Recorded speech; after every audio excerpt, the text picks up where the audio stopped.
Payagan po ninyo na basahin ko na. Ito pong statement ng Iglesia ni Cristo galing po sa tagapamahalang pangkalahatan kapatid na Eduardo V. Manalo. Pahayag ng Iglesia ni Cristo tungkol sa mga investigasyon ng malawakang katiwalian sa mga flood control projects. Ang Iglesia ni Cristo ay payapang nagmamasid sa kasalukuyang nagaganap sa Pilipinas, kalakip ang pananalangin sa Diyos na sana ang makapamayani sa ating bansa ay ang kapayapaan at katarungan. Ang mga pagtatalo-talo at pag-aalitan na ibinunga ng malaking iskandalo ng katiwalian sa libu-libong flood control projects ng kasalukuyang administrasyon at ang mga pag-aawayang pampulitika ang dahilan ng mga kaguluhan ngayon sa ating bansa. Nakita namin ang ginawang hakbang ng pamahalaan sa layuning alamin ang punot dulo ng mga napaulat na mga anomalya sa mga nasabing proyekto. Bukod sa sinimulang mga pagdinig tungkol dito ng Kamara at Senado, ay itinatag din ang Independent Commission for Infrastructure, ICI. Tulad ng maraming Pilipino, naghihintay din kami hindi lamang sa magiging resulta nito na dapat ay totohanan at mapagtitiwalaan, kundi kung paano ito maisasagawa ng walang pag-aalinlangan. Gaya ng nararapat, kailangang mapanagot ang pinakaugat ng mga pagnanakaw ng daan-daang bilyong piso sa kaban ng bayan sa panahon pa naman ng paghihirap ng mga mamamayan. Ito ay para mailapat ang katarungan at harinaway upang hindi na tularan pa ng iba.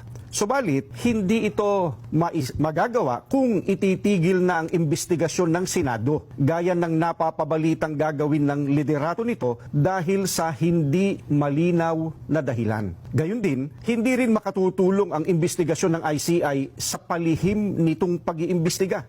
Ano pat anuman ang maging resulta nito ay posibleng hindi maging katanggap-tanggap sa mga mamamayan at makadagdag lamang sa nagaganap na kaguluhan at kawalang katiyakan. Kailangang bukas at dapat masaksihan ng sambayanan ang mga pagdinig sa isinasagawang investigasyon. Naniniwala kami na para magkaroon ng kapayapaan, kailangang patuloy na imbestigahan ang malawakang katiwaliang iyon at isagawa ng may transparency at walang kinikilingan o pinagtatakpan. Isa itong kahayagan ng sinseridad ng mga kinauukulan.